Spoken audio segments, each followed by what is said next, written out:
Olá, minhas amigas do coração. Eu fecho os olhos e ainda escuto o barulho daquela tesoura. Tlec, tlec, tlec. Uma tesoura pesada de tosquiar ovelha, daquelas que mal cabiam na mão da minha mãe. E cada vez que o barulho daquele corte volta na minha cabeça, eu sinto o mesmo vento frio batendo na minha nuca pelada, o mesmo cheiro de querosene e medo misturado, a mesma vontade de chorar que eu engoli naquela noite sem fazer barulho nenhum. Meu nome é Susana. Já passei dos 70 e tanto. O cabelo agora é todo branco, ralo nas têmporas. E quando eu passo a mão nele de manhã, diante do espelho, ainda lembro das duas tranças grossas que minha mãe trançava toda noite antes de eu dormir. Ela sentava no banquinho de peroba, eu sentava no chão entre as pernas dela e ela ia puxando fio por fio com aquela paciência de quem não tinha pressa de nada. Trançava e cantava baixinho uma cantiga que a mãe dela cantava e a mãe da mãe dela também. Eu fechava os olhos e achava que o mundo inteiro cabia ali, naquela cozinha de chão batido, com o lampião fazendo sombra na parede e o cheiro de erva cidreira subindo do bule. Mas naquela noite, minha filha, aquelas mesmas mãos que trançavam meu cabelo com tanto carinho, pegaram a tesoura e cortaram tudo. Cortaram as tranças pela raiz. E junto com o cabelo, cortaram um pedaço da minha infância que nunca mais voltou. A gente morava num canto esquecido do mundo, tão longe de tudo que a estrada mais perto era só um trilheiro de terra vermelha que sumia no meio do mato. O vilarejo nem nome direito tinha. As casas eram de pau a pique, telhado de palha, chão de terra socada. O rio passava ali perto e era onde a gente lavava roupa, tomava banho e enchia os potes de barro. A vida era dura, mas tinha uma beleza que só quem viveu no interior daquele tempo conhece. O canto do sabiá de manhã cedo, o cheiro da terra molhada depois da chuva, o gosto do cuscuz com leite que mamãe fazia no fogão de lenha antes do sol nascer. Meu pai era um homem calado e forte. Trabalhava na roça do Coronel Irineu, de sol a sol, e voltava com as costas queimadas e as mãos grossas de terra. Mas quando chegava em casa, ele se lavava no tanque, vestia uma camisa limpa e sentava na varanda com a viola no colo. Tocava baixinho, só para ele e pra gente. Mamãe ficava na porta da cozinha, secando as mãos no avental, ouvindo com aquele meio sorriso que eu nunca mais vi no rosto dela depois que ele se foi. Meu pai não era de falar bonito, mas quando pegava na viola, era como se cada corda dissesse o que ele não conseguia dizer com palavras. E eu, menina pequena, ficava ali no degrau da varanda, de pé descalço, ouvindo aquele som que para mim era a voz do próprio amor. Meu irmão caçula, o Dito, era um menino miudinho, de olhos grandes e riso fácil. Nasceu com as perninhas fracas, custou a andar e, quando andava, ia meio torto, se segurando nas paredes e nos móveis. Mamãe vivia com ele no colo, e eu já sabia que ele era o xodó dela, aquele que precisava de mais cuidado. Eu não tinha ciúme, eu tinha era pena daquele menininho que queria correr atrás das galinhas e não conseguia. Então eu corria por ele, pegava a galinha, trazia no colo e deixava ele passar a mãozinha nas penas. Ele ria tanto que dava vontade de chorar. A vida seguia naquele ritmo de interior, onde os dias pareciam todos iguais, mas tinham um sabor diferente. Até que num dia de sol forte, meu pai saiu para a roça e não voltou. Caiu no meio do eito, com a mão no peito, e quando os outros correram para acudir, já não tinha mais o que fazer. O coração, que batia tão forte na viola, parou de repente no meio do cafezal. Lembro do grito da minha mãe. Lembro do corpo dele chegando na carroça, coberto com um lençol branco, que foi ficando vermelho de terra. Lembro das mulheres rezando na sala, das velas acesas, do cheiro de cera derretida, misturado com suor e lágrima. E lembro de mim, parada no canto, segurando a mão do Dito, sem entender direito o que era aquilo, mas sentindo no peito que alguma coisa muito grande tinha acabado de se partir. A partir dali, minha mãe ficou sozinha com 2 filhos pequenos, sem marido, sem terra própria, sem ninguém por perto que pudesse dar a mão. Ela era bonita, mamãe. Tinha os cabelos escuros, presos num coque firme, a pele morena do sol, os olhos castanhos com um brilho que parecia desafiar o mundo. E talvez tenha sido essa beleza, ou talvez tenha sido a coragem que ela mostrava de não se curvar para ninguém, que chamou a atenção do homem errado. O capataz da fazenda do coronel Irineu se chamava Raimundo. Era um sujeito alto, de bigode grosso e olhar de quem se achava dono de tudo. Montava um cavalo escuro e andava pelo vilarejo como se a terra fosse dele. Quando meu pai era vivo, ele passava de longe. Mas depois que meu pai morreu, Raimundo começou a aparecer. Primeiro com desculpas de trabalho, perguntas sobre a roça, ofertas de ajuda que mamãe recusava com firmeza. Depois, as visitas ficaram mais frequentes, o tom foi mudando, e eu, mesmo menina, percebia que o olhar dele para minha mãe não era olhar de quem quer ajudar. Era olhar de quem quer tomar. Mamãe nunca cedeu. Não cedeu quando ele trouxe presente. Não cedeu quando ele ameaçou tirar o direito dela de plantar na terra do coronel. Não cedeu quando ele parou o cavalo na nossa cerca, na frente dos vizinhos, e falou em voz alta que uma viúva sozinha precisava de um homem para dar conta daquela casa. Mamãe olhou para ele, alisou o avental e respondeu com uma voz tão firme que até o cavalo recuou. Disse que o dia que precisasse de homem, pedia a Deus, não pedia para ele. Os vizinhos riram, e aquela risada foi o veneno que envenenou o orgulho daquele homem, porque homem que se acha dono do mundo não suporta ser pequeno diante de uma mulher. E a partir daquele dia, Raimundo jurou que ia fazer minha mãe pagar por cada gargalhada que ele ouviu. O que veio depois, minha querida, mudou a nossa vida para sempre. Se você quer saber o que aquele homem fez e o que minha mãe foi capaz de fazer para me proteger, fica aqui comigo. Essa história tem muito mais do que parece. Depois que meu pai se foi, a vida mudou de cor. Antes, a nossa casa tinha barulho de viola, risada do dito tentando bater palma fora do ritmo, cheiro de rapadura que papai trazia da venda. Depois, o silêncio tomou conta. Mamãe Mariana acordava antes do galo, acendia o fogão, esquentava o que tinha e saía para a roça com a enxada no ombro e o rosto fechado de quem carregava o mundo nas costas. Eu ficava cuidando do dito, esquentando leite, limpando o nariz dele, cantando as cantigas que ela me ensinou para ele não chorar. O dito era tudo para minha mãe. Ela olhava para ele e via meu pai.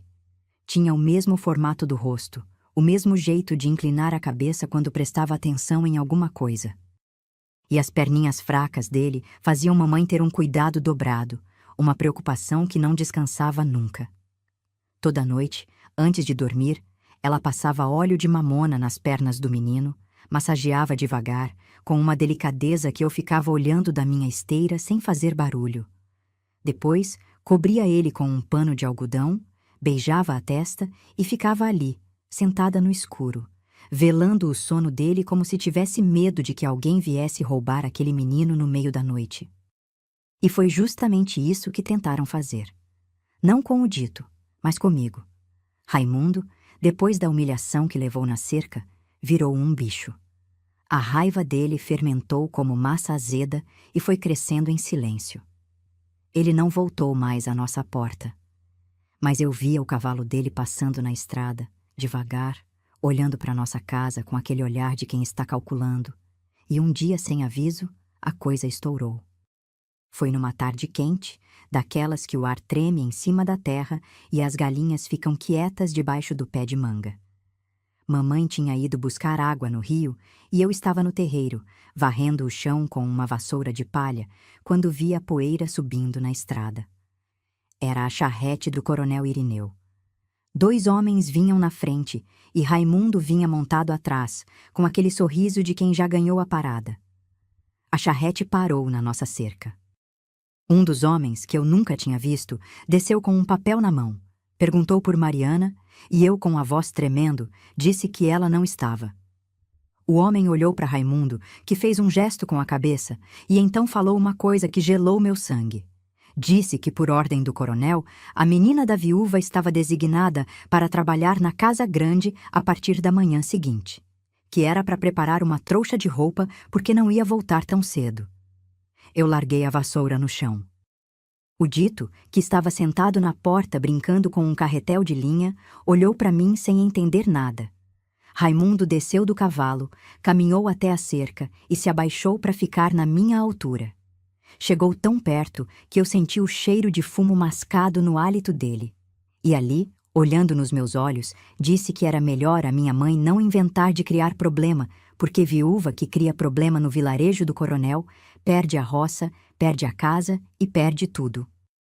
Quando mamãe voltou do rio com a lata d'água na cabeça, me encontrou sentada no chão, abraçada no dito, chorando sem conseguir falar.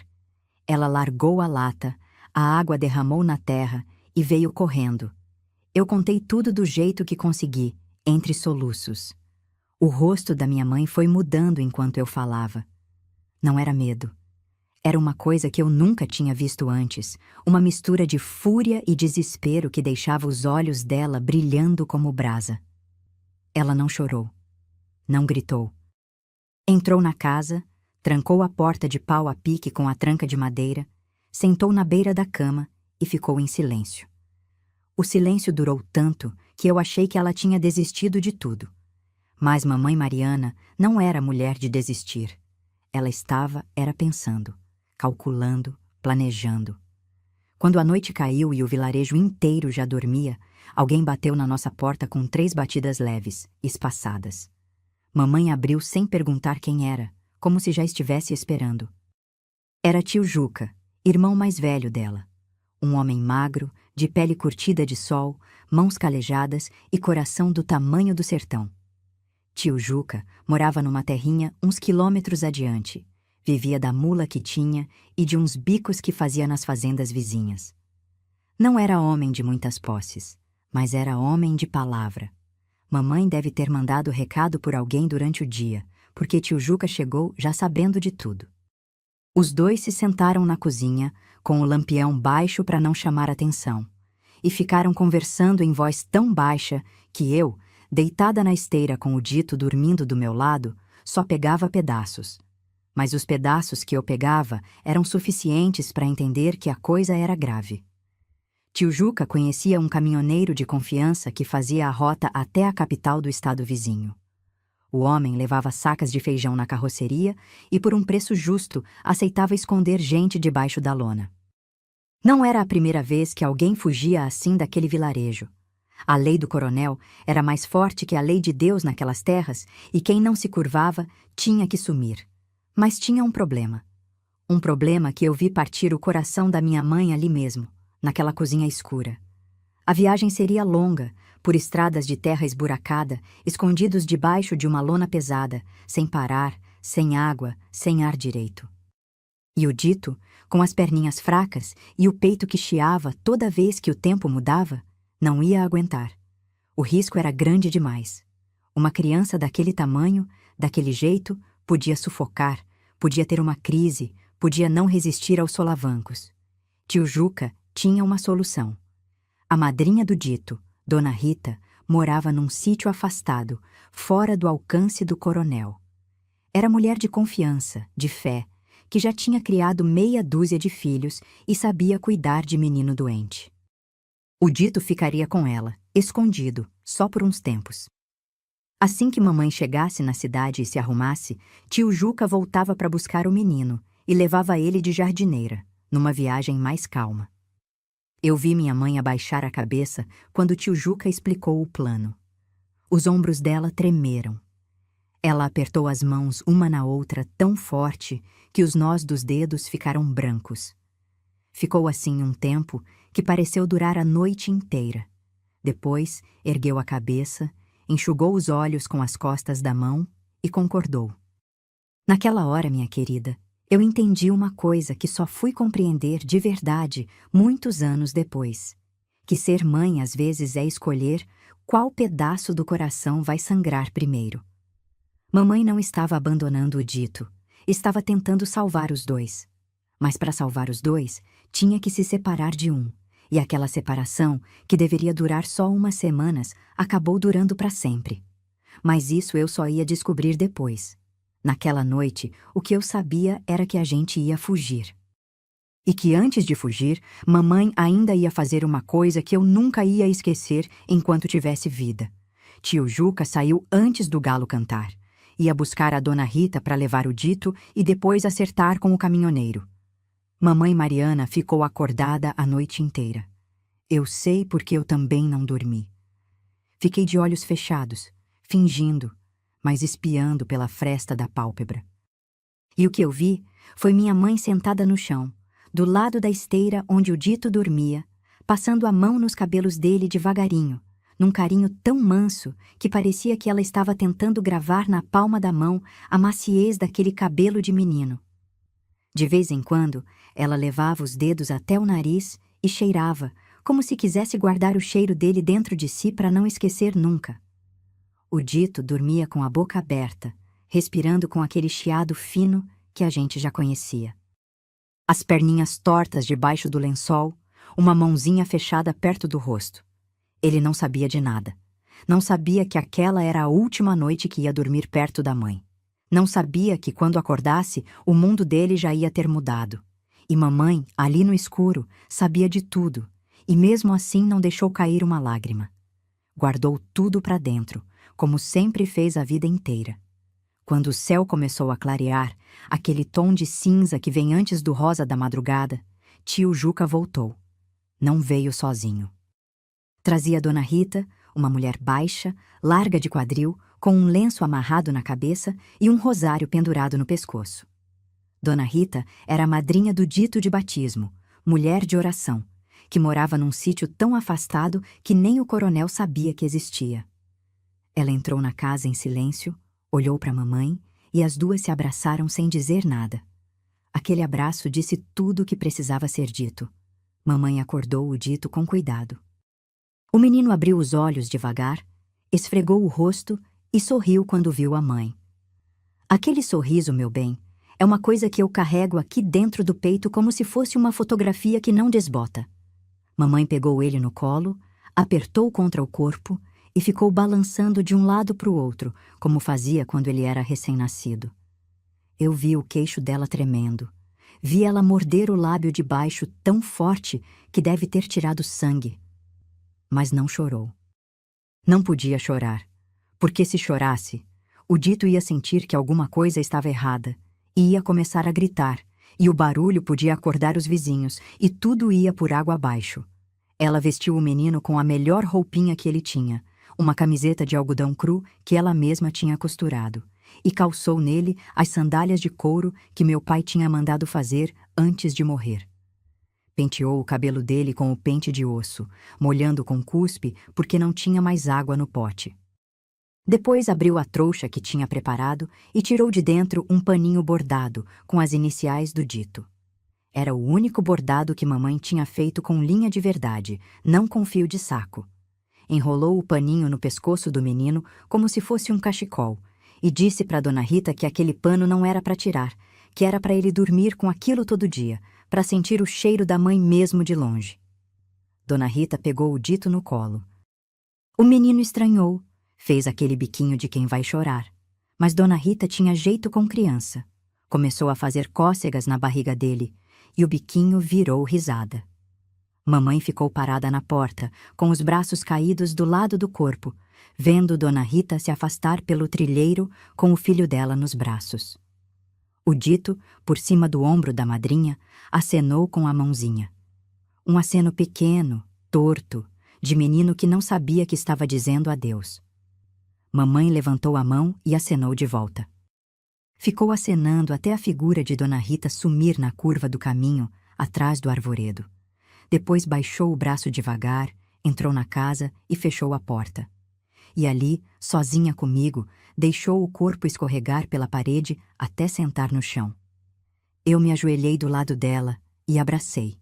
Senti o corpo da minha mãe tremer inteiro, como folha de bananeira no vendaval. Mas mesmo ali, mesmo naquele momento, ela não soltou o choro. Engoliu tudo, respirou fundo. Passou a mão no meu rosto e me olhou com aqueles olhos que pareciam ter envelhecido numa noite só. O tempo era curto.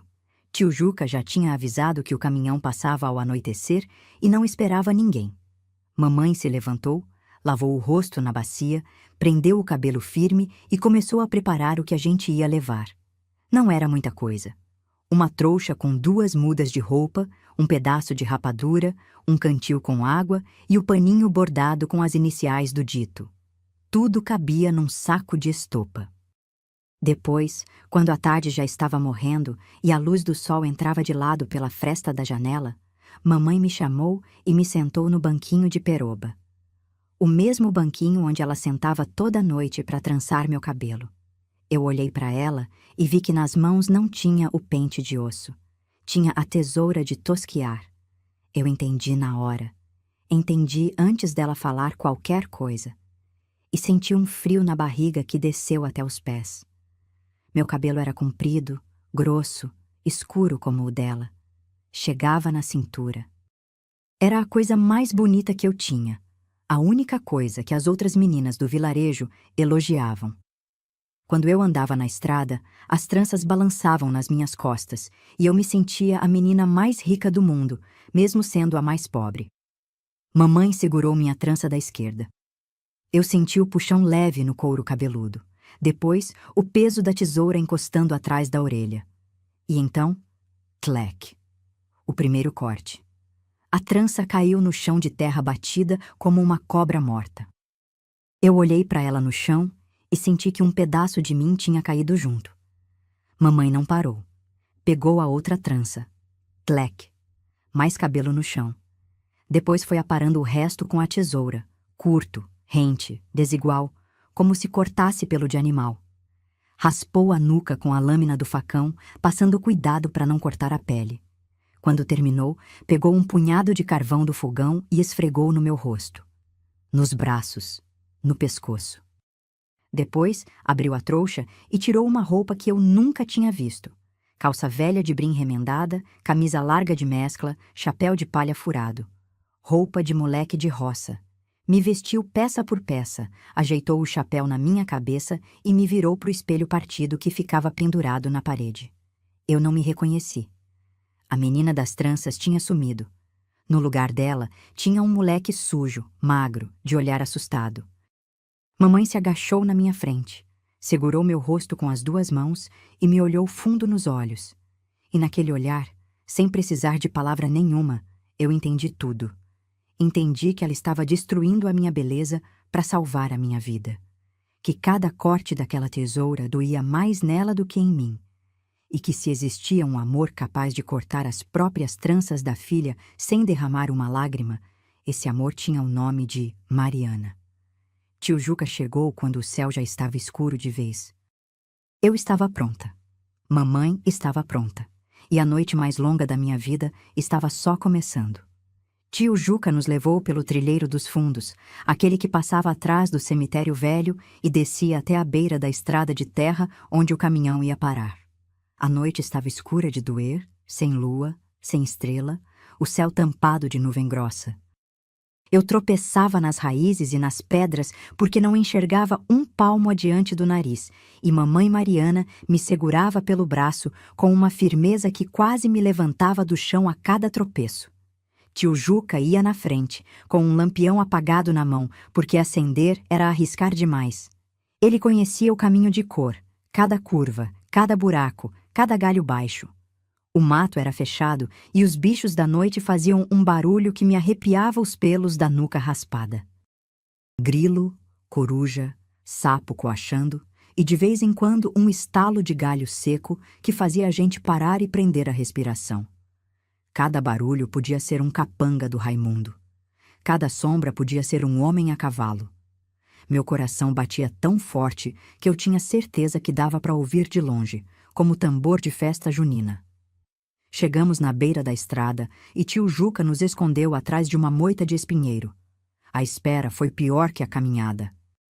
O silêncio era tão pesado que eu ouvia a respiração da minha mãe, rápida e curta, e o barulho dos dentes dela batendo, não de frio, mas de medo. Mamãe segurava a trouxa de estopa contra o peito com tanta força que os nós dos dedos ficaram brancos. Os lábios dela se mexiam sem som, pedindo a Deus que o caminhão viesse, que a noite passasse, que a gente chegasse viva do outro lado. Depois de um tempo que pareceu a noite inteira, o chão começou a tremer. Primeiro fraquinho, depois mais forte. A luz dos faróis apareceu lá longe, cortando a escuridão como dois olhos amarelos de bicho grande. O caminhão veio parando devagar, soltando fumaça e fazendo aquele barulho de motor cansado. Tio Juca saiu de trás da moita e fez um sinal com a mão. O motorista, um homem gordo de boné sujo, desceu da cabine, olhou para a gente e fez um gesto com a cabeça para o lado da carroceria. Tio Juca ergueu a lona. O cheiro que saiu dali quase me derrubou. Era um fedor de feijão úmido misturado com óleo de motor, lona mofada e suor velho. As sacas estavam empilhadas dos dois lados, formando um corredor apertado no meio. Era ali que a gente ia viajar, espremida entre as sacas, debaixo daquela lona que não deixava passar nem ar, nem luz. Mamãe subiu primeiro. Tio Juca me ergueu e eu entrei de 4, engatinhando por cima das sacas até chegar no cantinho que mamãe já estava abrindo. Ela tirou 2 sacas do lugar, fez um buraco no meio da pilha e me puxou para dentro. A gente ficou deitada de lado, uma de frente para a outra, tão perto que eu sentia o hálito dela no meu rosto. Mamãe arrumou a trouxa debaixo da minha cabeça como travesseiro e passou o braço por cima de mim. Tio Juca se abaixou na beirada da carroceria. Eu vi o rosto dele recortado pela escuridão, os olhos brilhando de lágrima que ele não deixou cair. Ele segurou a mão da mamãe por um instante, apertou forte e falou baixinho que ia buscar o dito assim que a gente mandasse notícia. Que era para ela ficar em paz, que Deus ia cuidar de tudo. Mamãe apertou a mão dele de volta e assentiu com a cabeça. Não conseguiu falar. Se abrisse a boca, o choro ia sair, e não podia. A lona desceu pesada sobre a gente. O mundo ficou escuro de vez. E o caminhão começou a se mover. As primeiras horas foram um tormento que eu não desejo para ninguém. O solavanco era constante. O corpo batia nas sacas, na madeira da carroceria, no corpo da mamãe. O calor debaixo daquela lona era de sufocar. Um mormaço parado que grudava a roupa na pele e fazia a respiração ficar curta. O cheiro, que já era ruim parado, ficou pior com o balanço, porque as sacas iam soltando pó de feijão que entrava no nariz e fazia arder os olhos. Eu tossia baixinho, engolindo a tosse, porque mamãe tinha avisado que qualquer barulho podia ser o fim da gente. Em certo momento, o caminhão parou. Eu gelei. Mamãe me apertou contra o peito e tapou minha boca com a mão. Eu senti o coração dela disparado, batendo contra as minhas costas como martelo em bigorna. Vozes lá fora. Uma conversa entre o motorista e alguém. Risada, barulho de garrafa. O caminhão voltou a andar. Era só uma parada para abastecer. Mas aqueles minutos tiraram um pedaço da minha vida. A viagem continuou noite adentro. Eu devo ter dormido em algum momento, porque quando acordei, o solavanco tinha mudado de ritmo. A estrada parecia pior, mais esburacada, e o caminhão ia mais devagar. Mamãe estava acordada, com os olhos abertos no escuro. Eu sabia que ela não tinha dormido um segundo. Estava de sentinela, como uma onça vigiando a cria. E então o caminhão freou de vez. Não foi uma parada suave. Foi um freio brusco, daqueles que jogam tudo para frente. As sacas deslizaram. Uma caiu em cima das minhas pernas e eu quase gritei de dor, mas mamãe tapou minha boca de novo, mais forte dessa vez. Vozes lá fora, agora diferentes. Vozes de comando. Alguém mandando o motorista descer. Alguém perguntando o que levava na carroceria. Era a barreira na divisa do estado. Raimundo tinha mandado vigiar. Eu escutei os passos se aproximando da carroceria. O barulho da lona sendo desamarrada num canto. A luz de uma lanterna entrando pelas frestas entre as sacas. Minha mãe me apertava tão forte que eu mal conseguia respirar. Eu sentia a mão dela tremendo na minha boca. Sentia o suor dela pingando no meu pescoço. Sentia os dedos dela apertando meu ombro com uma força que parecia querer me fundir nela. A lona foi puxada. A luz bateu direto na gente. Eu vi a sombra de um homem se debruçando sobre as sacas, a lanterna varrendo de um lado para o outro. A voz dele era grossa e impaciente. Falou que estavam procurando uma viúva fugindo com uma menina de tranças compridas. Mamãe me empurrou levemente e sussurrou no meu ouvido uma única palavra. Eu entendi na hora.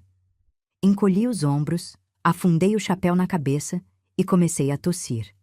Uma tosse feia, rouca, de moleque doente. Tossi com tanta força que os olhos lacrimejaram e o nariz escorreu. O motorista, lá de fora, gritou que ali só tinha uma coitada com um moleque fedendo que estava com febre desde que subiu. O homem da lanterna me olhou de cima, viu o rosto sujo de carvão, o cabelo curto e espetado, a roupa de moleque e fez uma cara de nojo. Xingou alguma coisa, mandou o motorista seguir viagem e saiu pisando duro. A lona voltou a cobrir a gente. O caminhão engrenhou. E quando cruzamos a divisa, senti o corpo da minha mãe amolecer. A mão que tampava minha boca caiu devagar. O braço que me apertava afrouxou. E ali, no escuro, debaixo daquela lona que cheirava a feijão podre e desespero, minha mãe finalmente chorou. Chorou em silêncio, com o rosto enfiado na saca de estopa, o corpo inteiro sacudindo de soluço mudo. E eu, ali do lado, sem cabelo, sem irmão, sem casa, fiz a única coisa que podia fazer. Passei a mão nas costas dela e fiquei ali, quietinha, até o choro dela passar e o caminhão seguir estrada adentro, levando a gente para uma vida que eu nem sabia como ia ser. O caminhão parou quando o sol já estava alto. O motorista bateu na lateral da carroceria 3 vezes, sinal de que podia sair. Mamãe Mariana levantou a lona devagar, espiando primeiro com um olho só, como o bicho que sai da toca sem saber se o perigo já passou. A claridade me cegou. Depois de tantas horas naquela escuridão fedorenta, a luz do dia parecia feita de agulhas que furavam os olhos. Eu desci da carroceria com as pernas bambas, os joelhos doendo, a roupa grudada no corpo de suor e pó de feijão. Mamãe desceu atrás, segurando a trouxa de estopa com uma mão e me puxando com a outra. A gente ficou parada ali na beira de uma rua que eu nunca tinha visto igual. Tinha gente demais, barulho demais, cheiro demais. Carroça misturada com automóvel, buzina misturada com grito de vendedor, cheiro de fritanga misturada com fumaça de motor. Eu apertei a mão da minha mãe tão forte que os dedos dela estalaram. Nunca na vida eu tinha visto tanta coisa acontecendo ao mesmo tempo. O motorista apontou para uma rua estreita que descia num morro e explicou mais ou menos onde ficava a pensão dos conhecidos do tio Juca. Mamãe agradeceu com um aceno de cabeça, porque a voz ainda não tinha voltado. A gente andou aquela rua toda sem falar nada, eu olhando para o chão para não tropeçar no paralelepípedo e mamãe olhando para frente com aquele rosto de quem já decidiu que não vai mais ter medo de nada. A pensão ficava no fundo de um beco que cheirava a esgoto e sabão de barra.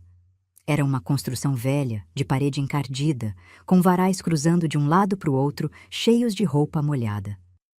A dona da pensão, uma mulher grande de avental encardido, que todo mundo chamava de Dona Nena, recebeu a gente na porta com cara de quem já estava esperando. Tio Juca tinha mandado um recado por outro caminhoneiro uns dias antes. Dona Nena olhou para mamãe de cima a baixo, olhou para mim vestida de moleque e não perguntou nada. Mulher que administrava a pensão naquele tipo de lugar sabia que perguntas podiam custar caro. O quarto que ela nos deu era um cômodo nos fundos, menor que a nossa cozinha do vilarejo. Cabia um colchão de palha no chão, um caixote virado que servia de mesa e um prego na parede onde pendurar roupa. A janela era um buraco tampado com papelão que deixava entrar um fio de luz e o barulho constante da rua. Mas tinha teto, tinha porta que trancava. E não tinha Raimundo. Para mamãe, naquele momento, aquilo era o bastante. Nos primeiros dias, a gente quase não saiu do quarto. Mamãe ficava sentada no colchão, com as mãos cruzadas no colo, olhando para a parede como se enxergasse alguma coisa que eu não podia ver. Eu sabia o que ela estava vendo. Estava vendo o dito. Estava vendo o aceno da mãozinha torta por cima do ombro da Dona Rita. Estava contando os dias, calculando quanto tempo ia levar para juntar o dinheiro da passagem do meu irmão. Depois de uns dias, mamãe se levantou de madrugada, prendeu o cabelo, amarrou o avental e saiu. Voltou à noite com as mãos vermelhas e inchadas, cheirando a sabão e água sanitária. Tinha arrumado o serviço lavando roupa para fora. Batia roupa no tanque da pensão de madrugada até a hora do almoço. Depois ia para casa de umas famílias do bairro lavar, passar, engomar. Voltava quando o sol já tinha ido embora, com os dedos enrugados de água e as costas doendo de ficar curvada o dia inteiro. Mas trazia umas moedas enroladas num lenço e cada moeda era um pedacinho da passagem do dito. Eu comecei a ajudar no que dava. Dona Nena me deixava varrer a pensão, lavar os pratos da cozinha, buscar água no chafariz da praça. Em troca, ela dava um prato de comida pra gente no almoço. Não era grande coisa, feijão aguado com arroz e às vezes um pedaço de carne seca que mais parecia sola de sapato, mas enchia a barriga e dava força para continuar. O cabelo foi crescendo devagar. Primeiro uma penugem curta que coçava, depois um cabelinho ralo que mamãe molhava e penteava com os dedos toda manhã. Eu ainda usava a roupa de menino, porque mamãe não tinha dinheiro para comprar vestido. E porque na rua, vestida assim, eu chamava menos atenção. As vizinhas da pensão achavam que eu era um moleque franzino e me chamavam pelo nome que mamãe tinha inventado. Eu respondia sem pensar, já acostumada a ser quem eu não era. As cartas de Dona Rita começaram a chegar umas semanas depois que a gente se instalou. Vinham pelo correio, com aquela letra tremida de quem não tinha costume de escrever, e mamãe abria cada uma com uma ansiedade que fazia as mãos dela tremerem. As notícias eram boas. Dona Rita dizia que o Dito estava comendo direitinho, que estava bem de saúde, que brincava com os cachorros do sítio e que só perguntava pela mãe na hora de dormir. Mamãe lia as cartas 2, 3, 4 vezes. Depois guardava debaixo do colchão, na mesma trouxa onde guardava as moedas e o paninho bordado do Dito. Eu via mamãe contar as moedas toda noite antes de dormir. Separava, juntava, contava de novo. Faltava sempre. O dinheiro de lavar roupa era pouco e a cidade era cara. Comida custava mais do que a gente imaginava, e de vez em quando aparecia uma despesa que engolia o que ela tinha guardado. Uma vez eu fiquei doente, com febre alta e dor na barriga, e mamãe teve que gastar quase tudo o que tinha juntado num remédio que o farmacêutico vendeu fiado. Ela chorou naquela noite, escondida debaixo do lençol, achando que eu não escutava. Mas eu escutava tudo. Eu sempre escutava. Foram meses naquela luta. Meses de tanque, sabão, roupa alheia, sol quente, mão rachada. Mamãe emagreceu tanto que a roupa ficou folgada no corpo e os ossos do rosto apareceram. Mas ela não parava, não reclamava. Não falava em desistir. A única coisa que a movia era o pensamento de trazer o Dito de volta. Todo o resto, a saudade, o cansaço, a fome, ela empurrava para debaixo do tapete e seguia em frente com aquela força que eu nunca entendi de onde vinha. Até que um dia, depois de contar as moedas pela 1000ª vez, mamãe me olhou e eu vi nos olhos dela uma coisa diferente. Não era a tristeza de sempre, era um brilho. O dinheiro tinha dado. Finalmente tinha dado. E naquela mesma semana, mamãe mandou um recado pro tio Juca, pedindo que fosse buscar o nosso menino. A espera que veio depois foi a pior da minha vida. Cada dia que passava era um século. Eu ficava na porta da pensão, olhando para a rua, esperando ver tio Juca aparecendo com o Dito pela mão. Mamãe lavava roupa com uma energia diferente, cantarolando baixinho as cantigas que cantava pro Dito dormir. Até Dona Nena percebeu que alguma coisa tinha mudado e perguntou se a gente ia receber visita. Mamãe sorriu. Fazia tempo que eu não via aquele sorriso. Mas a vida, meu bem, tem um jeito cruel de ensinar que nem toda espera termina como a gente quer. E o que chegou naquela jardineira, naquela tarde que eu nunca vou esquecer, não foi o que mamãe esperava. Eu estava sentada na soleira da pensão, descascando mandioca para Dona Nena, quando ouvi o barulho da jardineira parando na esquina. O coração disparou na hora. Larguei a faca, larguei a mandioca e saí correndo com os pés descalços no paralelepípedo quente. Mamãe Mariana, que estava no tanque dos fundos torcendo um lençol, deve ter sentido alguma coisa, porque apareceu na porta da pensão antes mesmo de eu chegar na esquina, com as mãos ainda pingando água de sabão e o avental encharcado. A jardineira era velha, daquelas com a lataria amassada e a pintura descascando. Soltava uma fumaceira escura pelo cano de trás e rangia toda vez que alguém descia. Eu fiquei na ponta dos pés, o pescoço esticado, procurando o rosto do tio Juca entre as pessoas que desciam com trouxas e sacolas. E então eu vi. Tio Juca apareceu na porta da jardineira, com o chapéu sujo de poeira e o rosto fechado de um jeito que eu nunca tinha visto nele. Não era cansaço de viagem. Era outra coisa.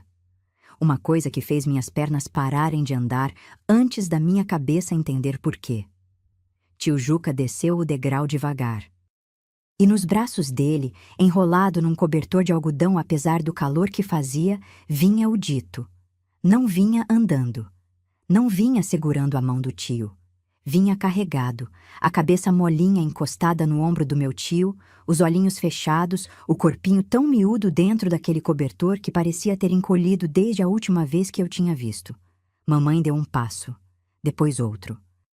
Depois, saiu num desespero que eu nunca mais vi igual, atravessando a rua sem olhar para lado nenhum, quase derrubando um homem que vinha com uma carroça de verdura. Ela parou na frente do tio Juca e olhou para o Dito. O rosto dela se desmanchou. Não foi de uma vez. Foi aos poucos, como parede de barro que vai rachando com a chuva até cair inteira. Primeiro o queixo tremeu. Depois os olhos se encheram. Depois a boca se abriu sem sair som nenhum. Ela estendeu os braços e tio Juca passou o Dito para ela. Mamãe encostou o menino no peito e eu vi que ele respirava. Mas uma respiração fraca, curta, entrecortada, que fazia um chiado fino que lembrava porta velha rangendo no vento. O corpinho estava quente de febre. A pele, que sempre foi morena de sol, estava de uma palidez de cera. E o cheiro que vinha dele não era cheiro de menino. Era cheiro de doença, de suor azedo, de coisa que está se apagando por dentro. Mamãe entrou na pensão carregando o Dito como se ele fosse feito de vidro. Dona Nena, que era mulher de atitude, já estava esquentando água e separando panos limpos. Mamãe deitou o menino no colchão do nosso quarto, tirou o cobertor sujo e o que eu vi por baixo fez meu estômago embrulhar. O Dito estava magro de um jeito que eu não sabia que gente viva podia ser. As costelas marcavam debaixo da pele, os bracinhos pareciam gravetos, e as perninhas, que já eram fracas, agora pendiam sem força nenhuma. Tio Juca me puxou para o canto e me contou tudo o que soube. Dona Rita tinha escondido a verdade nas cartas. O Dito ficou doente semanas antes, com uma tosse que foi piorando e virando uma coisa no peito que não deixava ele respirar direito.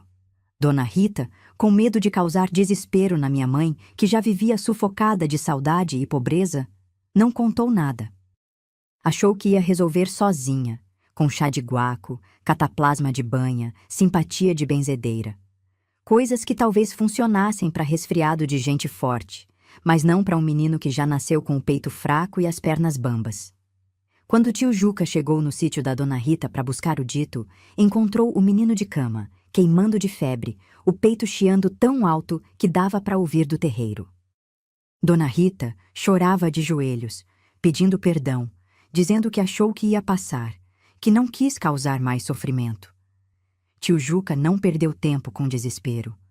Enrolou o menino no cobertor, subiu na primeira jardineira que encontrou e viajou sem parar, rezando o caminho inteiro para chegar a tempo. Mas a viagem era longa. Estrada de terra, poeira, solavanco. E cada hora que passava, o Dito ia ficando mais quieto, mais mole, mais longe. Mamãe não saiu do lado dele. Passou o pano úmido na testa do menino a noite inteira. Dava água com colher na boca dele, pingando devagar porque ele não tinha força para engolir direito.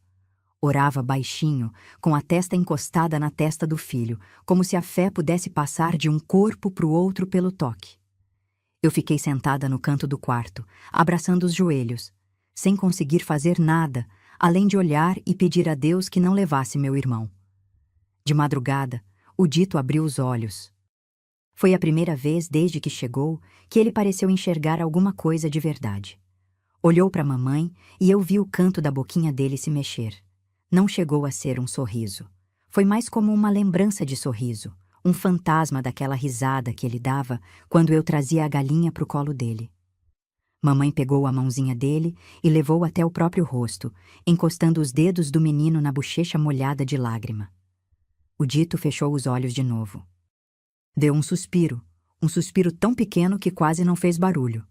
E o chiado parou. O peito dele ficou quieto. A mãozinha na bochecha da mamãe ficou mole. E o silêncio que tomou aquele quarto foi o pior silêncio que eu já ouvi em toda a minha vida. Mamãe ficou parada, imóvel, os olhos abertos, olhando para o rosto do Dito como se estivesse esperando ele abrir os olhos de novo. Como se aquilo não pudesse ser verdade.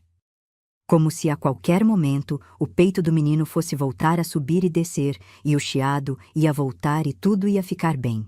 Mas o peito não subiu, o chiado não voltou. E o Dito, meu irmãozinho de riso fácil e perninhas tortas, se foi. Tio Juca, que estava encostado no batente da porta, tirou o chapéu e abaixou a cabeça. Dona Nena, que tinha vindo ver se precisava de alguma coisa, fez o sinal da cruz e saiu em silêncio. E eu, minha querida, eu fiquei ali no canto, com a boca aberta e um buraco no peito que até hoje não fechou. Porque saudade de irmão não é como outra saudade qualquer. É uma saudade que cresce junto com a gente, que envelhece junto, que ocupa o lugar de todas as conversas que a gente nunca teve, de todos os natais que ele não viu, de todos os sobrinhos que ele nunca me deu. Mamãe só soltou o grito quando o sol nasceu. Um grito que saiu do fundo de um lugar que eu nem sabia que existia dentro de uma pessoa. Um grito que acordou a pensão inteira, que fez os cachorros da rua latirem e os vizinhos virem bater na porta. E dentro daquele grito estava tudo. A culpa de ter ido embora. A culpa de ter deixado o menino. A culpa de ter demorado a juntar o dinheiro. A culpa de ter confiado nas cartas. A culpa de ser mãe e não ter conseguido proteger o filho. Aquela culpa, eu vi, se plantou no peito da minha mãe naquele dia e nunca mais saiu. E eu fico pensando até hoje, meu bem. A madrinha do meu irmão escondeu a doença dele para não causar mais sofrimento na minha mãe. Dona Rita achou que estava protegendo mamãe do desespero. Mas será que ela agiu certo? Ou será que, se tivesse contado a verdade logo, minha mãe teria dado um jeito de buscar o Dito a tempo? Eu não sei a resposta. Passei a vida inteira virando essa pergunta de um lado para o outro e nunca cheguei num lugar de paz. Então eu pergunto para você, o que você faria no lugar da Dona Rita? Escondia para poupar ou falava para dar chance de salvar? Me conta, que eu quero muito saber. O Dito foi enterrado num cemitério de gente pobre, daqueles onde as covas não têm lápide, só uma cruz de madeira fincada na terra com o nome escrito a lápis. Mamãe Mariana não tinha dinheiro para caixão. Tio Juca pediu emprestado um caixãozinho branco que o marceneiro do bairro guardava nos fundos da oficina, daqueles que ficam encalhados porque ninguém quer pensar que vai precisar de um daquele tamanho. O Dito coube inteiro ali dentro, com sobra, tão miudinho que parecia boneco de pano esquecido numa caixa de costura. Mamãe vestiu o menino com a melhor roupinha que tinha trazido na trouxa. Penteou o cabelinho com os dedos, porque o pente tinha se perdido na viagem. E colocou no pescoço dele o paninho bordado com as iniciais, aquele mesmo que ela tinha entregado para Dona Rita no dia da separação. O paninho tinha voltado junto com o Dito, encardido, puído nas beiradas, cheirando a fumo e gordura de cozinha. Mas as letras bordadas ainda estavam ali, firmes, como se fossem a única coisa que não tinha se estragado no meio de toda aquela desgraça. No enterro, só estava a gente. Mamãe, eu, tio Juca, Dona Nena e um padre velho que fez uma oração curta porque tinha outro enterro esperando. Não teve choro de multidão, não teve cortejo, não teve vizinha trazendo comida para casa. O Dito foi embora do mundo do mesmo jeito quieto que ele vivia, sem fazer barulho, sem incomodar ninguém. Depois do enterro, mamãe voltou para a pensão e não levantou do colchão durante dias. Ficava deitada de costas, olhando para o teto de telha-vã, com o paninho bordado do dito apertado na mão e os olhos secos de quem já chorou tudo o que tinha para chorar. Não comia, não bebia, não falava. Eu levava a caneca de água e deixava do lado dela, e quando voltava, a caneca estava no mesmo lugar, cheia, sem um gole tirado. Dona Nena tentou ajudar do jeito que sabia. Fazia caldo de galinha, que era o remédio dela para tudo, e trazia no prato fundo, fumegando, com aquele cheiro que normalmente faz qualquer estômago acordar. Mamãe virava o rosto para a parede. Dona Nena deixava o prato e saía balançando a cabeça, resmungando baixinho que mulher nenhuma devia passar por aquilo. Tio Juca ficou uns dias antes de voltar. Ele se sentia culpado também. Eu via no jeito que ele andava pelo corredor da pensão, de cabeça baixa, arrastando os pés, sem conseguir olhar nos olhos de ninguém. Ele tinha prometido que ia buscar o dito a tempo. Tinha jurado na mão da irmã que o menino ia ficar bem. E a promessa tinha se partido junto com a respiração do meu irmão naquele colchão de palha. Na véspera de ir embora, tio Juca se sentou do lado de mamãe e ficou ali em silêncio um tempo longo. Eu estava no canto do quarto, fingindo que dormia, mas escutando tudo. Ele falou baixo que a culpa não era dela, que ela tinha feito o que qualquer mãe faria, que se tivesse levado o dito na carroceria, o menino podia ter morrido na estrada, no sufoco, na poeira. Que não existia escolha certa naquela situação, que qualquer caminho ia machucar. Mamãe ouviu tudo sem se mexer. Depois, ainda de costas, falou a única coisa que eu a ouvi dizer naqueles dias. Falou que Deus sabia de todas as coisas, mas que ela, mulher de carne e osso, ia carregar aquele peso até o último dia. E pediu para o irmão não falar mais nisso. Tio Juca foi embora no dia seguinte. Na porta, segurou minha mão e me olhou com aqueles olhos cansados de homem que viu coisa demais em pouco tempo. Me pediu que cuidasse da minha mãe, que não deixasse ela definhar, que fizesse ela comer. Eu assenti com a cabeça, séria, sentindo nos ombros o peso de uma responsabilidade que era grande demais para uma menina do meu tamanho. E foi o que eu fiz. Nos dias que se seguiram, eu virei a mãe da minha mãe. Acordava cedo, esquentava água, levava para ela. Sentava na beira do colchão e ficava falando. Falava qualquer coisa, bobagem de rua, história que Dona Nena tinha contado, barulho que o gato da pensão tinha feito de madrugada. Falava sem parar, porque o silêncio me dava medo. O silêncio da minha mãe era pior que o choro. O choro pelo menos sai e leva embora um pouco da dor. O silêncio guarda tudo dentro, vai apertando, vai comprimindo, até que a pessoa toda vira uma panela de pressão prestes a estourar.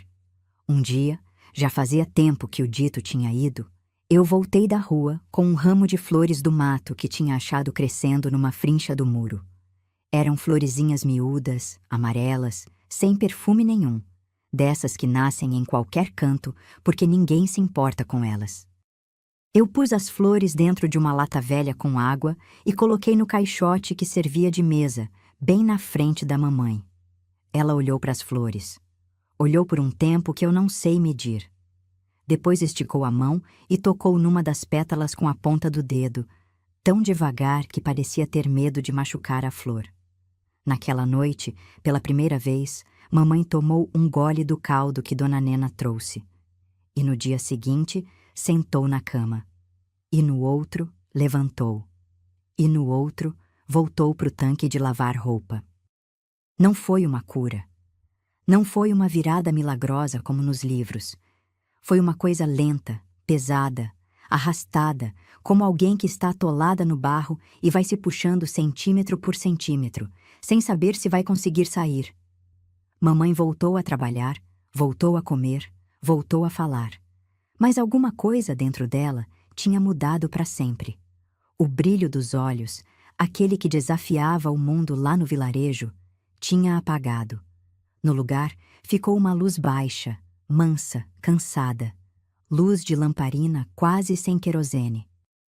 Todo domingo, sem falhar mamãe acordava mais cedo que o normal, vestia a roupa menos surrada que tinha, Prendia o cabelo com um grampo de tartaruga que era a única peça de valor que ela ainda possuía e ia a pé até o cemitério.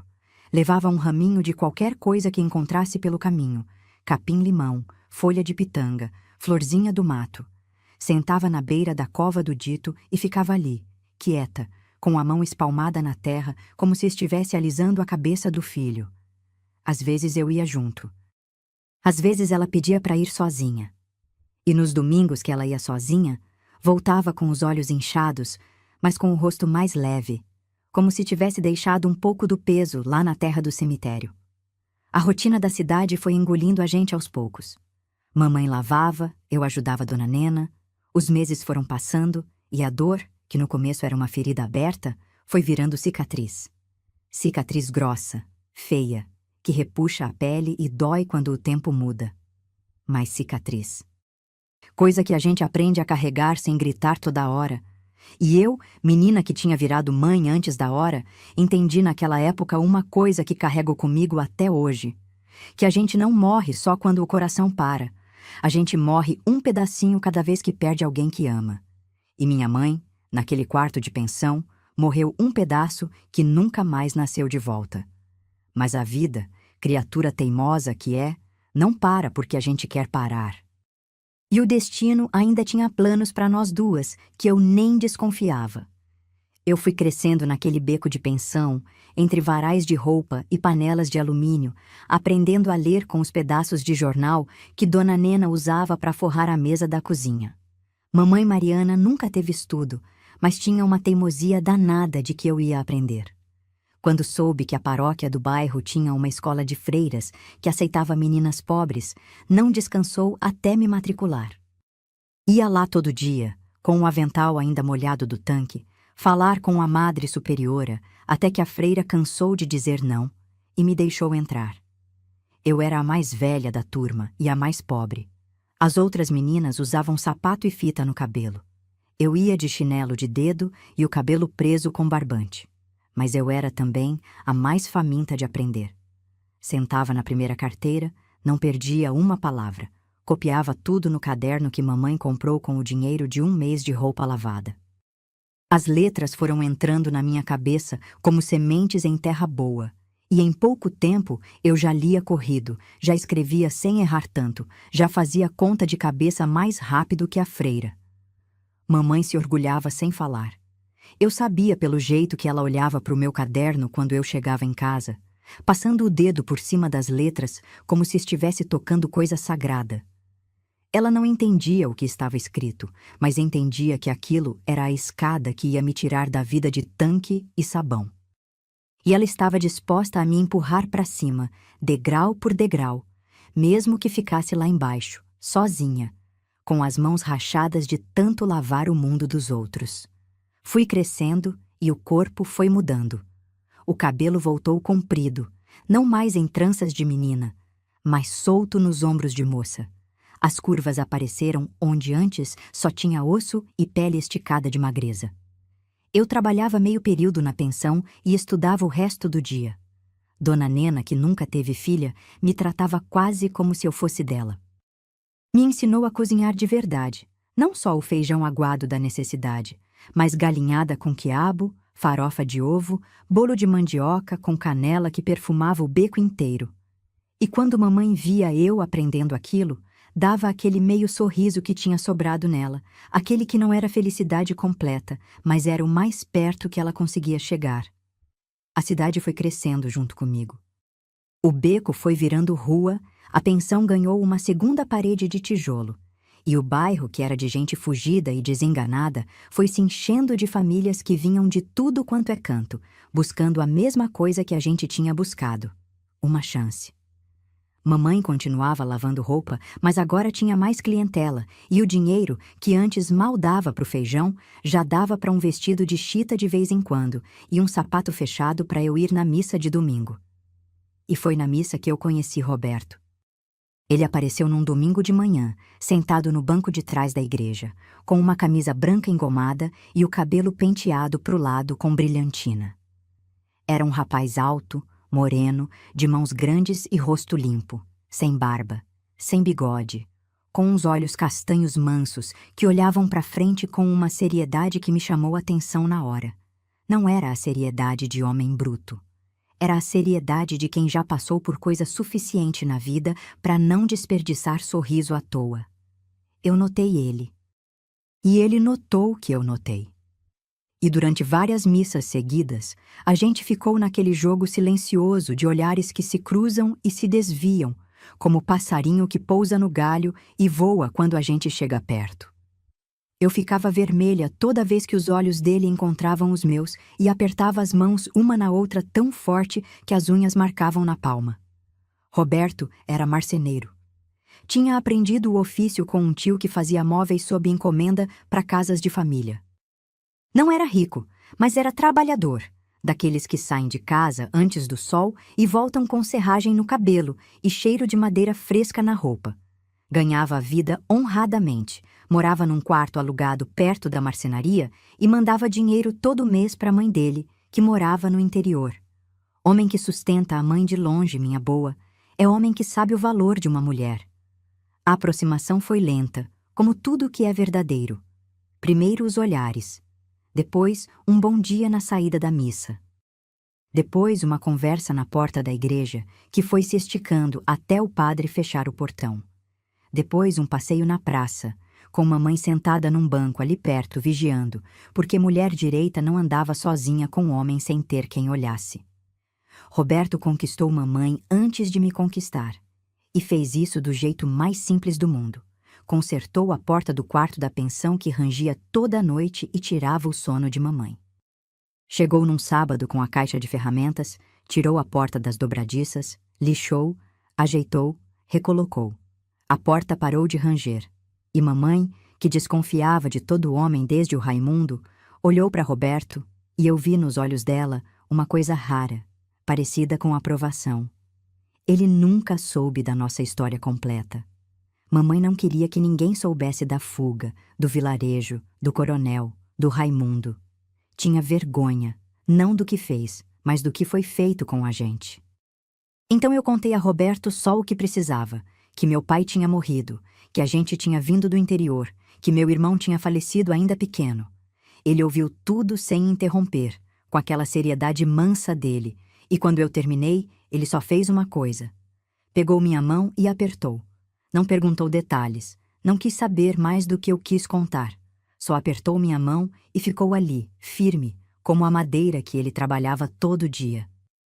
O pedido veio numa tarde de sol grosso, daquelas que o calor faz tremer o ar em cima do asfalto. Roberto apareceu na pensão com uma cadeira de balanço que ele mesmo tinha feito, de madeira clara, com o assento trançado de palha. Trouxe nas costas andando pela rua, suando, com a cadeira balançando a cada passo. Dona Nena quase teve um troço quando viu ele entrando no beco com aquilo. Ele colocou a cadeira na frente da mamãe e disse que se ela desse a bênção, ele queria casar comigo. Que aquela cadeira era para ela, para descansar o corpo que já tinha trabalhado demais. Mamãe sentou na cadeira. Balançou devagar, sentindo a madeira lisa, o rangido suave do balanço. Olhou para Roberto. Olhou para mim e fez que sim com a cabeça, devagar, com os olhos brilhando de uma coisa que eu não via neles fazia tempo. Naquela cadeira de balanço, minha querida, mamãe finalmente descansou pela primeira vez desde que o dito se foi. E eu, vendo ela ali, balançando devagar com as mãos descansadas no colo, entendi que a vida, depois de tanto tirar, finalmente estava começando a devolver. O casamento foi simples, como tudo na nossa vida. Igreja pequena, banco de madeira, flores do mato que eu mesma colhi na beira da estrada de manhã cedo. Mamãe Mariana costurou meu vestido com um tecido branco que comprou a prestação na loja do seu Geraldo, pagando um pouco por semana durante meses, escondendo o pano debaixo do colchão para eu não ver. Quando ela me entregou o vestido pronto, com a bainha certinha e uma rendinha no decote que ela arrancou de uma toalha velha, eu chorei. Não era o vestido mais bonito do mundo, mas era o vestido mais amado. Cada ponto daquela costura tinha sido dado pelas mesmas mãos que cortaram minhas tranças, que lavaram roupa alheia, que massagearam as perninhas do dito. Mãos que sabiam destruir para salvar e construir do nada. Roberto me esperou no altar com a camisa branca de sempre, mas dessa vez com uma gravata escura que o patrão dele emprestou. Estava nervoso. Eu vi pelo jeito que ele apertava as mãos uma na outra, mas quando me viu entrando pelo corredor da igreja no braço do tio Juca, que tinha vindo só para isso, o rosto dele se abriu num sorriso que eu guardo até hoje como quem guarda joia dentro do peito. Tio Juca me levou até o altar e, antes de me entregar para o Roberto, apertou minha mão com força. Eu senti naquele aperto tudo o que ele queria dizer e não conseguia. O orgulho, o alívio, a saudade do dito que devia estar ali, a lembrança da noite da fuga, a estrada escura, a lona do caminhão. Tudo passou entre a mão dele e a minha naquele segundo. Depois ele soltou, deu um passo para trás e foi sentar do lado da mamãe, que apertava as mãos no colo e chorava pela primeira vez de alegria desde que a gente tinha chegado na cidade. A vida de casada começou num quarto e cozinha que Roberto alugou perto da marcenaria. Era pequeno, cheirava a verniz e serragem, mas era nosso. O primeiro lugar no mundo que era só nosso, sem ser favor de ninguém, sem ser fundo de pensão, sem ser caridade.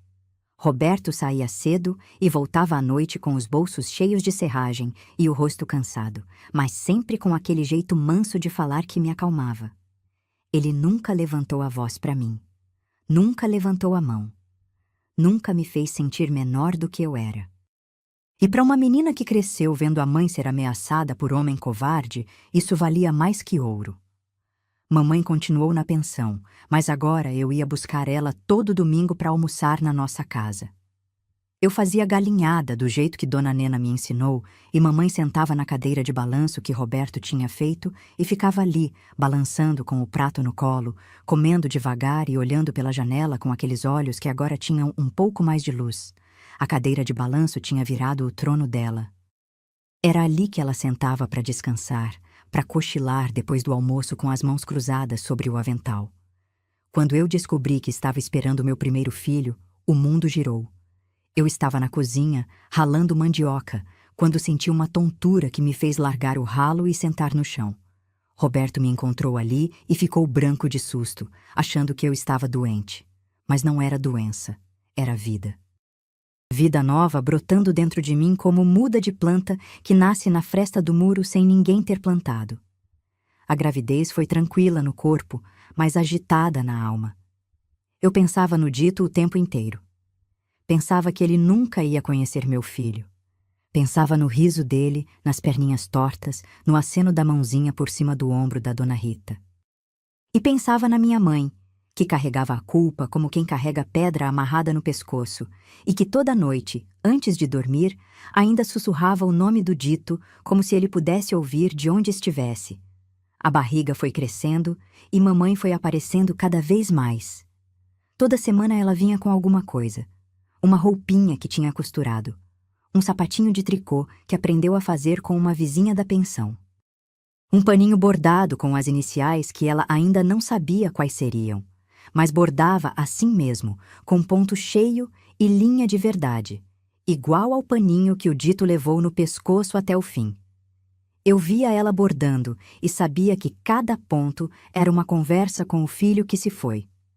Cada laçada de linha era um pedido de perdão que ela fazia em silêncio.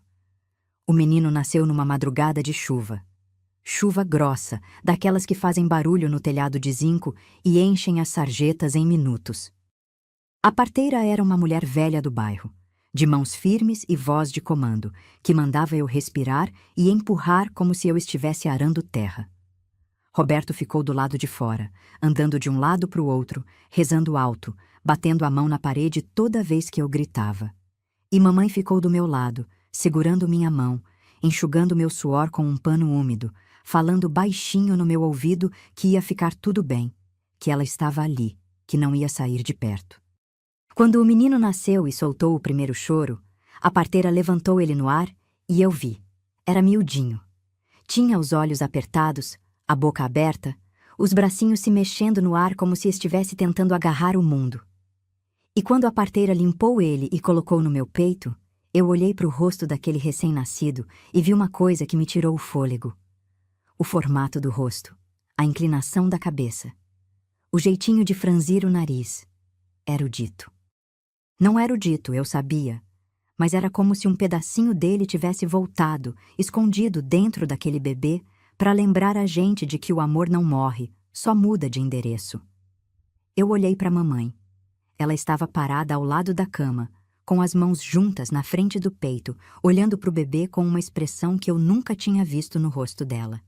Não era só alegria, era espanto, era reconhecimento. Era como se ela estivesse vendo um fantasma feito de carne e osso, um milagre embrulhado em pano de algodão. Eu estendi o bebê para ela. Mamãe pegou o menino com um cuidado que parecia que estava segurando nuvem. Encostou o nariz no cabelinho ralo dele e cheirou. Ficou cheirando aquele bebê como quem respira pela primeira vez depois de ficar muito tempo debaixo d'água. E eu disse o nome dele. Disse que aquele menino se chamava Benedito. O nosso Dito. Mamãe olhou para mim. Os olhos dela transbordaram. Não de tristeza, não de culpa, não de saudade. De uma coisa que eu não sei nomear, mas que estava entre a gratidão e a redenção. Ela apertou o neto contra o peito e balançou devagar, do mesmo jeito que balançava na cadeira, e eu ouvi ela cantando. Cantando baixinho, quase sem voz, a mesma cantiga que cantava quando trançava meu cabelo na cozinha de chão batido, com o lampião fazendo sombra na parede e o cheiro de erva cidreira subindo do bule. Naquela madrugada de chuva, meu bem, nasceu mais do que um menino. Nasceu uma segunda chance. E a culpa que mamãe carregava não sumiu, porque culpa de mãe não some, mas ganhou uma companhia. Ganhou um Dito novinho, de pulmão forte e choro alto, que veio ao mundo para provar que nem toda história que começa com perda precisa terminar com ela. O pequeno Benedito mudou a casa toda. O silêncio que ainda morava nos cantos foi embora quando aquele menino começou a chorar de madrugada, a rir de manhã, a gritar de tarde. Roberto, que era homem calado de natureza, virou outro. Chegava da marcenaria e a primeira coisa que fazia era pegar o filho no colo, levantar para o alto e ficar olhando para ele com aquele sorriso bobo de pai novo que nem sabe direito o que está sentindo, mas sabe que é bom. Mamãe Mariana, essa então, floresceu. Não encontro outra palavra. Ela floresceu como pé de roseira que todo mundo achava que tinha morrido e que, de repente, depois de uma chuva inesperada, brota de novo com força. Toda manhã ela aparecia na nossa porta com alguma coisa para o neto. Um chocalho que ela fez de lata e feijão. Um bonequinho de pano costurado com retalho. Uma camisinha nova com bordado na gola. E sempre, sempre o colo. O colo de Mariana era o lugar favorito do Benedito no mundo inteiro. O menino podia estar chorando nos braços de qualquer pessoa, mas bastava a avó pegar que ele se acalmava na hora, como se o coração dela tocasse uma música que só ele sabia ouvir. E as perninhas do nosso Dito novo eram fortes. Fortes como as do primeiro nunca puderam ser. Quando ele começou a andar, eu vi mamãe parada na porta, com a mão na boca, olhando aquele menino dar os primeiros passos tortos pela sala, caindo e levantando, caindo e levantando. As lágrimas escorriam pelo rosto dela em silêncio, mas o sorriso não saía. Era choro e riso ao mesmo tempo, misturados, como chuva com sol que faz arco no céu. Ela estava vendo o neto fazer o que o filho nunca conseguiu.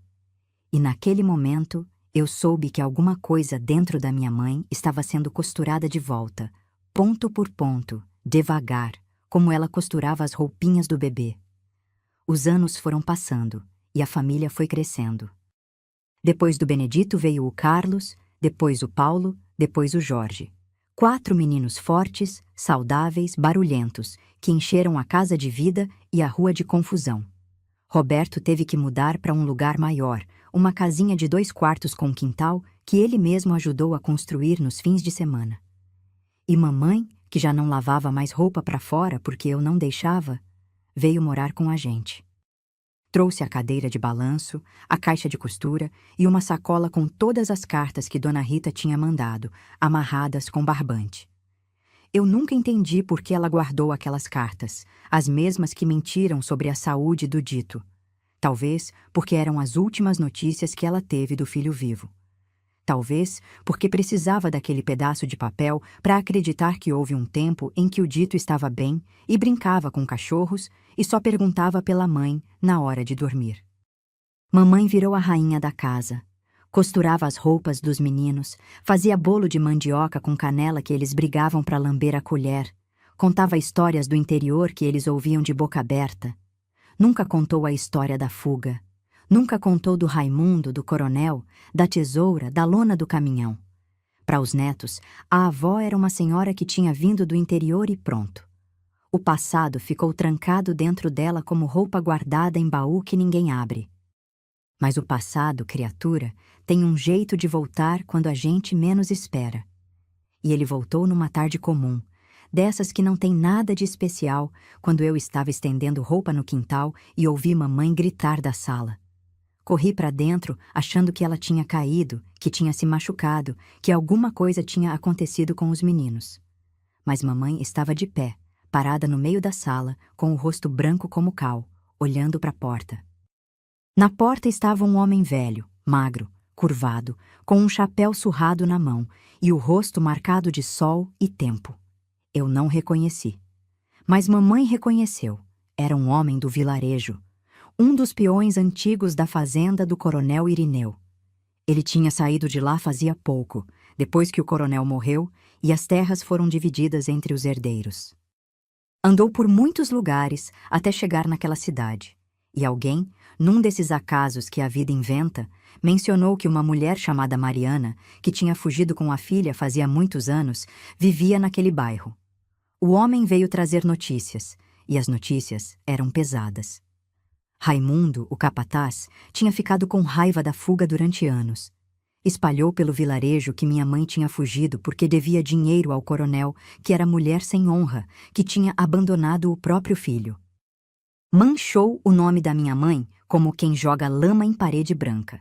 E a pior parte, contou para todo mundo que o dito tinha morrido, porque mamãe tinha largado o menino com estranhos para ir embora com outro homem. Inventou uma história de vergonha que fez o nome de Mariana virar sinônimo de maldade naquele vilarejo por anos e anos. Mamãe ouviu tudo sentada na cadeira de balanço, que não balançava.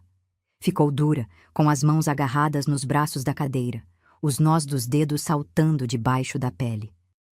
O rosto dela não se mexia, mas eu via uma veia no pescoço pulsando rápido, e os olhos, aqueles olhos que já tinham visto tanta coisa, brilhavam com uma fúria antiga que eu achei que tivesse morrido fazia tempo. O homem foi embora depois de tomar um copo de água.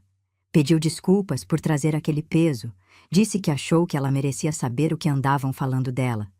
Mamãe agradeceu com a cabeça e ficou em silêncio. Naquela noite, eu acordei com barulho na cozinha.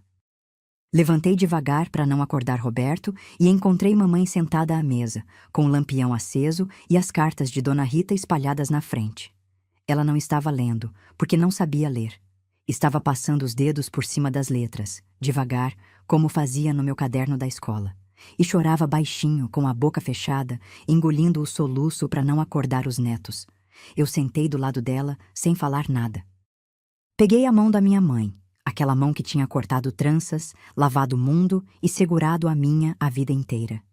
E fiquei ali, em silêncio, porque tem horas que palavra não serve para nada. Tem horas que a única coisa que uma filha pode fazer é estar ali, do lado, segurando a mão, deixando a mãe saber que não está sozinha. Mamãe apertou minha mão de volta. E naquele aperto, minha querida, eu senti a mesma coisa que senti na noite da fuga, debaixo da lona do caminhão, que enquanto a gente estivesse junta, o mundo podia inventar o que quisesse, que não ia nos derrubar. Mas o que Raimundo fez com o nome da minha mãe não podia ficar assim. E dentro de mim, naquela noite, uma semente de justiça começou a germinar. A semente que germinou naquela noite não me deixou em paz. Eu ia dormir pensando naquilo e acordava pensando naquilo. O nome da minha mãe arrastado na lama por um homem covarde que não aguentou ser rejeitado por uma viúva. Um vilarejo inteiro acreditando que Mariana tinha abandonado o próprio filho para fugir com outro homem. A mentira vivendo no lugar da verdade durante anos, criando raízes, virando história que as pessoas contavam como se fosse coisa certa. Aquilo me corroía por dentro como ferrugem em lata velha. Porque eu sabia a verdade. Eu estava lá. Eu vi mamãe cortar minhas tranças com as mãos tremendo. Vi ela entregar o dito para Dona Rita com o coração partido em dois. Vi ela lavar roupa alheia até as mãos racharem para juntar dinheiro de passagem. Vi ela segurar o filho nos braços pela última vez naquele quarto de pensão, com o grito preso na garganta e a culpa se plantando no peito. Eu era a testemunha viva de tudo, e a testemunha não podia ficar calada. Conversei com Roberto numa noite, depois que os meninos dormiram. Contei tudo. A história inteira, do começo ao fim, sem esconder nada. O coronel, o Raimundo, a ameaça de me levar para casa grande, a fuga na carroceria, a barreira na divisa, o dito que ficou para trás e nunca mais voltou vivo. Roberto ouviu em silêncio, com os cotovelos apoiados na mesa e os olhos fixos nos meus. Quando eu terminei, ele se levantou, veio até a minha cadeira, se ajoelhou na minha frente e encostou a testa na minha barriga. E ali, de joelhos, eu senti que ele tinha entendido tudo. Não só a história, mas o peso que eu e mamãe carregávamos em silêncio desde que pisamos naquela cidade. Foi Roberto quem teve a ideia. Ele conhecia um homem no bairro, seu Valdomiro, que tinha sido escrivão de cartório. Homem de letra bonita e conhecimento de lei. A gente devia escrever uma carta. Não uma carta qualquer. Uma carta que contasse a verdade, com detalhes, com nomes, com tudo o que aconteceu. E que fosse mandada para o padre do vilarejo, para o novo dono das terras e para cada família que ainda morava ali. Para que a mentira do Raimundo fosse desfeita com a mesma boca que a espalhou, a boca do povo. Seu Valdomiro veio à nossa casa num domingo. Trouxe papel bom, tinta e pena. Sentou na mesa da cozinha com a postura de quem fazia documento importante. Eu comecei a ditar. Contei a história desde o começo. Cada pedaço, cada noite, cada dor. Seu Valdomiro ia escrevendo com letra firme, parando de vez em quando para limpar os óculos que embaçavam, e eu sei que embaçavam não de suor, mas de lágrima que ele disfarçava. Mamãe não sabia da carta. Eu não contei porque conhecia minha mãe. Ela ia dizer que deixasse quieto, que o passado já tinha passado. Mariana era mulher de engolir a dor e seguir andando, mas eu não era. Eu tinha aprendido com ela a ter coragem, mas tinha aprendido sozinha que coragem às vezes é não aceitar o silêncio. A carta ficou pronta depois de 3 domingos. Seu Valdomiro leu em voz alta para mim e para Roberto, e quando ele terminou de ler, o silêncio na cozinha era tão grosso que dava para cortar com faca. Era a nossa vida inteira ali, em palavras escritas com tinta no papel, e ouvir aquilo de fora como se fosse a história de outra pessoa, me fez perceber pela primeira vez o tamanho do que minha mãe tinha feito. Não era só uma fuga. Era um ato de amor tão grande que não cabia naquele papel. Mandamos a carta pelo correio. 3 cópias. Uma para o padre, uma para o novo fazendeiro, uma para o dono da venda, que era o maior fofoqueiro do vilarejo e que, por isso mesmo, ia espalhar a verdade mais rápido que qualquer outro. A resposta demorou semanas. Eu já estava quase achando que as cartas tinham se perdido quando chegou um envelope grosso, com letra de padre, cheirando a incenso. O padre escreveu de volta. Contou que tinha lido a carta na sacristia e ficado abalado. Que muitas pessoas já desconfiavam que a história do Raimundo era mentira, mas ninguém tinha coragem de falar. Que o Raimundo, àquela altura, já era um homem acabado, doente, largado pela mulher que tinha casado com ele por medo. Vivia sozinho numa casa, caindo aos pedaços, bebendo e falando sozinho. O coronel já tinha morrido, as terras divididas e o poder que sustentava a maldade daquele homem tinha virado pó. O padre contou também que leu trechos da carta na missa de domingo, sem citar o nome do Raimundo, mas contando a história de uma mãe que fugiu para salvar a filha e perdeu o filho no caminho. Que as mulheres da igreja choraram, que os homens abaixaram a cabeça, e que no fim da missa, uma senhora velha se levantou e disse em voz alta que sempre soube que a Mariana era mulher de bem e que o capataz era homem de mentira. E outras concordaram. E o nome da minha mãe, que tinha sido lama durante anos, começou a ser lavado ali, naquela igrejinha de interior, pelas mesmas pessoas que tinham acreditado na mentira. Quando eu li a carta do padre, chorei tanto que Roberto teve que me segurar para eu não cair da cadeira. Chorei de alívio, de raiva que finalmente encontrava saída, de orgulho da minha mãe que merecia aquela justiça desde o primeiro dia. Eu guardei a carta do padre dentro da Bíblia e esperei o momento certo. Não podia ser na frente dos meninos, não podia ser de surpresa, não podia ser quando mamãe estivesse cansada, tinha que ser num momento de paz, de chão firme. O momento veio num domingo de sol. Os meninos tinham ido com Roberto para a praça, a casa estava quieta, e mamãe balançava na cadeira com as mãos no colo, os olhos fechados, o rosto banhado pela luz dourada que entrava pela janela. Eu puxei uma cadeira e sentei na frente dela. Ela abriu os olhos e me olhou com aquele jeito de quem já sabe que a filha vai falar coisa séria. Eu tirei a carta da Bíblia e comecei a ler para ela. Li devagar, parando em cada frase, dando tempo para cada palavra entrar. Li o que o padre escreveu. Li que as mulheres choraram na missa. Li que a senhora velha se levantou e defendeu o nome dela. Li que o Raimundo estava acabado, sozinho, destruído pela própria maldade.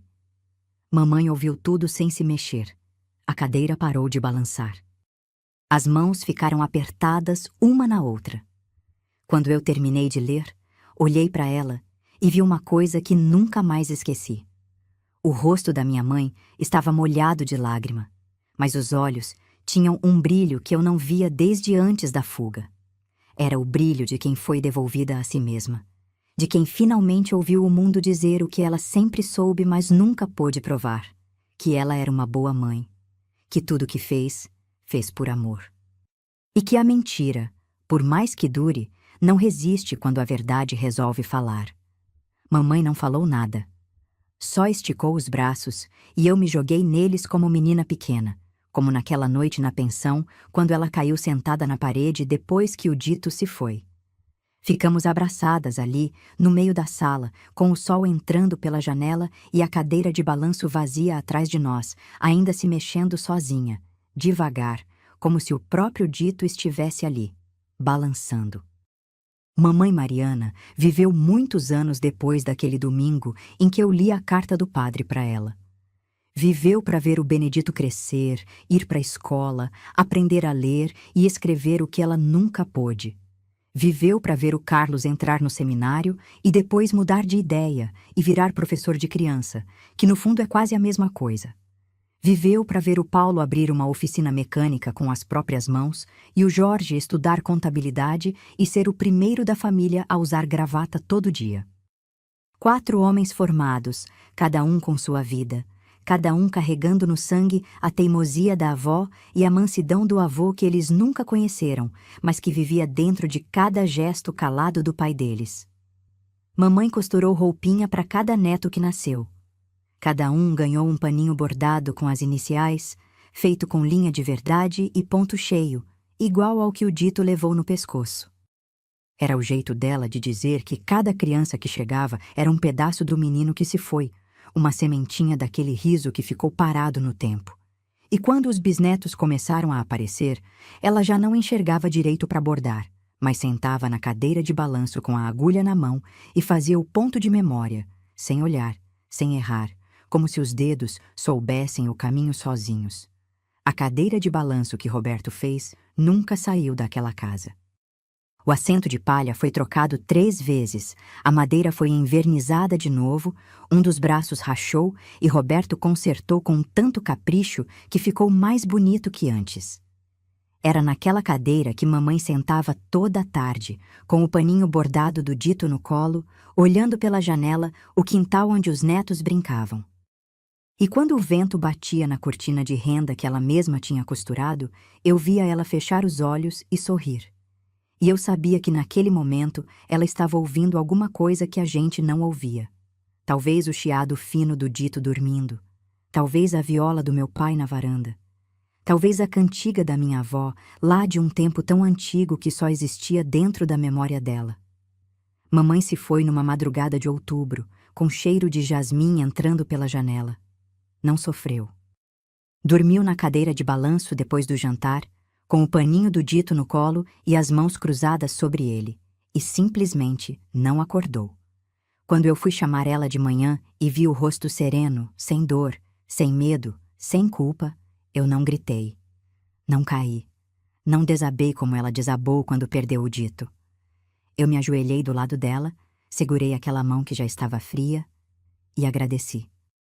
Agradeci por cada trança cortada, por cada lona suportada, por cada tanque de roupa alheia, por cada moeda contada no escuro, por cada domingo no cemitério com a mão na terra, por cada ponto bordado, por cada cantiga cantada baixinho para ninar a dor.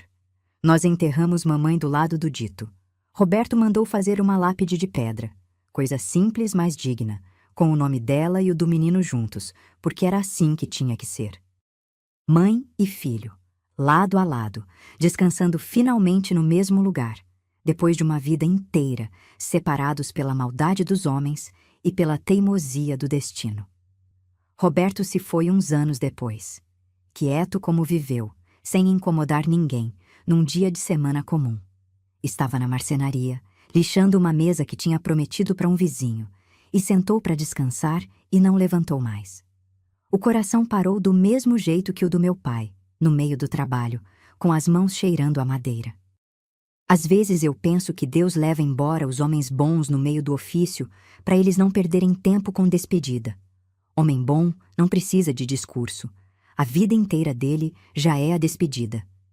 Eu estou aqui agora, sentada nesta mesma cadeira de balanço, com o paninho bordado do dito nas mãos, olhando pela mesma janela que mamãe olhava. O quintal mudou. As árvores cresceram, o muro ficou mais alto. Os netos que brincavam ali agora são homens e mulheres feitos. Mas o vento na cortina é o mesmo. E a saudade, essa criatura que mora comigo feito inquilina que não paga aluguel, essa também é a mesma. Quando eu fecho os olhos, ainda escuto o barulho da tesoura. Tlec, tlec, tlec. E já não dói como doía antes. Agora aquele barulho virou outra coisa, virou prova. Prova de que existiu uma mulher chamada Mariana que amou tantos filhos que cortou a beleza da filha para salvar a vida dela, que entregou o filho para os braços de uma madrinha para não perder os dois, que lavou o mundo de roupa alheia para juntar trocado de passagem, que carregou uma culpa que nunca foi dela e mesmo assim seguiu de pé, firme, com a coluna reta e as mãos ocupadas de trabalho e de amor, até o último suspiro. Minha mãe me salvou da maldade dos homens. Mas a vida cobrou o pedaço que ficou para trás. A gente passa a vida achando que vitória é não ser pego, que vitória é escapar, que vitória é chegar do outro lado. Mas tem perdas que a gente nunca para de sentir. O dito, com o aceno torto da mãozinha por cima do ombro da dona Rita, está gravado aqui dentro como marca de ferro em couro de boi. Não sai com o tempo, não sai com alegria, não sai nem com a fé que mamãe plantou em mim junto com as orações. O amor de mãe é a coisa mais forte que existe nesse mundo. Mais forte que coronel, que capataz, que lei de chicote. Mais forte que a vergonha, que a pobreza, que a distância. Um amor que corta tranças e desafia homens, que atravessa divisa debaixo de lona e reconstrói a vida do nada. Mas até esse amor, com toda a força que tem, às vezes não consegue vencer o destino. E a mãe que não consegue, carrega o peso calada, porque mãe não tem o direito de desistir, nem quando o coração já virou cinza. Eu tenho 70 e tantos anos agora. O cabelo é branco, os joelhos doem, a vista já não alcança longe. Mas quando o vento bate na cortina e traz cheiro de jasmim, eu fecho os olhos e estou de volta naquela cozinha de chão batido, sentada entre as pernas da minha mãe, sentindo ela trançar meu cabelo fio por fio, cantando baixinho aquela cantiga que a mãe dela cantava e a mãe da mãe dela também. Se essa história tocou o seu coração, compartilha com alguém que também teve uma mãe guerreira. Porque a história de mãe, quando a gente conta, não morre nunca. E mãe que é lembrada continua viva. Um grande abraço do canal Confissões dos Avós.